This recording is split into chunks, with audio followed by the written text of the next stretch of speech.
हजरत आदम अलैहिस्सलाम के बाद यह पहले नबी हैं जिनको रिसालत अता की गई। सही मुस्लिम बाब शफाअत में हजरत अबू हुरैरा से एक रिवायत में यह आया है कि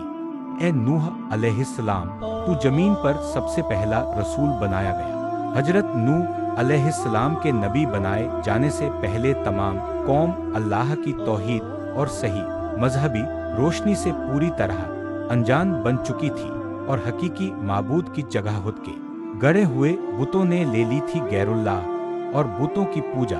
उनका शियाहलंत्र था। आखिर अल्लाह की सुन्नत के मुताबिक उनके रुश्द व हिदायत के लिए भी उन्हीं में से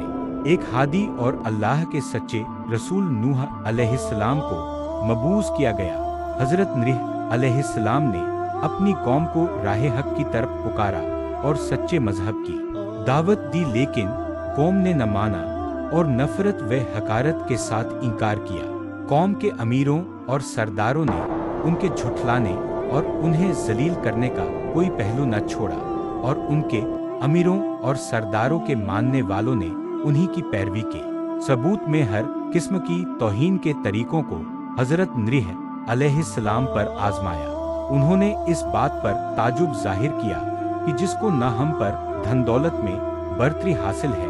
और न वह इंसानियत के रुतबे से बुलंद फरिश्ता हैकल है, उसको क्या हक है कि वह हमारा पेशवा बने और हम उसके हुक्मों को माने। वे कौम के गरीब और कमजोर लागों को जब हजरत नूह अलैहिस्सलाम के पीछे चलने वाले और पैरवी करने वाले देखते तो घमंड भरे अंदाज में जलील समझकर कहते, हम इनकी तरह हैं कि तेरे फरमान पर चलने लगे और तुझको अपना सरदार मान ले कि जिसकी पैरवी की जाए। वे समझते थे कि कमजोर और पस्त लोग नूह अलैहिस्सलाम के अंधे मुकल्लिद हैं, न इनके पास कोई समझ है और न ये हमारी तरह जांची परखी राय से काम लेते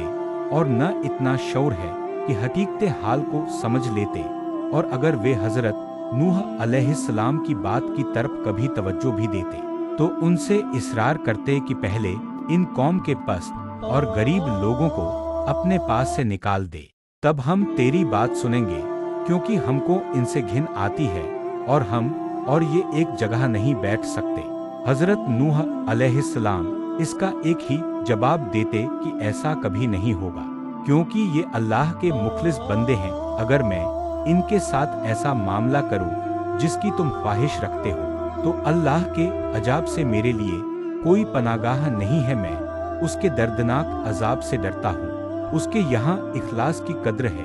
अमीर व गरीब का वहाँ कोई सवाल नहीं है। साथ ही इरशाद फरमाते कि मैं तुम्हारे पास अल्लाह की हिदायत का पैगाम लेकर आया हूँ, न मैंने गैबदानी का दावा किया है और न फरिश्ता होने का। अल्लाह का बरगजीदा पैगंबर और रसूल हूँ और दावत व इरशाद मेरा मकसद है। उसको सरमायादाराना बुलंदी, गैबदानी या फरिश्ता हैकल होने से क्या वास्ता। कौम के ये कमजोर और गरीब लोग जो अल्लाह पर सच्चे दिल से ईमान लाए हैं, तुम्हारी निगाह में इसलिए हकीर व जलील हैं कि वे तुम्हारी तरह धन दौलत वाले नहीं हैं और इसीलिए तुम्हारे ख्याल में ये न खैर हासिल कर सकते हैं और न सादत, क्योंकि ये दोनों चीजें दौलत व हशमत के साथ हैं, न कि गरीबी और इखलास के साथ। सो याद रहे कि अल्लाह की सादत व खैर का कानून जाहिरी दौलत व हशमत के ताबे नहीं है और न उसके यहाँ सादत और हिदायत का हासिल करना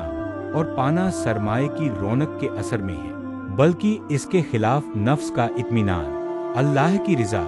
कल्ब का गिना और नीयत व अमल के इखलास पर मौकूफ है। हजरत नूह अलैहिस्सलाम ने यह भी बार बार तंबीह की कि मुझे अपनी दावत पहुंचाने में और हिदायत के रास्ते पर लगाने में न तुम्हारे माल की ख्वाहिश है, न जाह व मनसब की। मैं उजरत का तलबगार भी नहीं हूँ। इस खिलाफत का हकीकी अज्र व सवाब अल्लाह ताला के हाथ में है और वही बेहतरीन कद्र करने वाला है। बहरहाल हजरत नूह अलैहिस्सलाम ने इंतहाई कोशिश की कि बदबख्त कौम समझ जाए और अल्लाह की रहमतों की पनाह में आ जाए, मगर कौम ने माना और जितना इस ओर से हक की तबलीग में जद्दोजहद हुई, उसी कदर कौम की ओर से बुग़्ज़ और दुश्मनी में सरगर्मी जाहिर की गई और तकलीफ पहुंचाने और चोट देने के तमाम तरीकों का इस्तेमाल किया गया और उनके बड़ों ने आम लोगों से साफ साफ कह दिया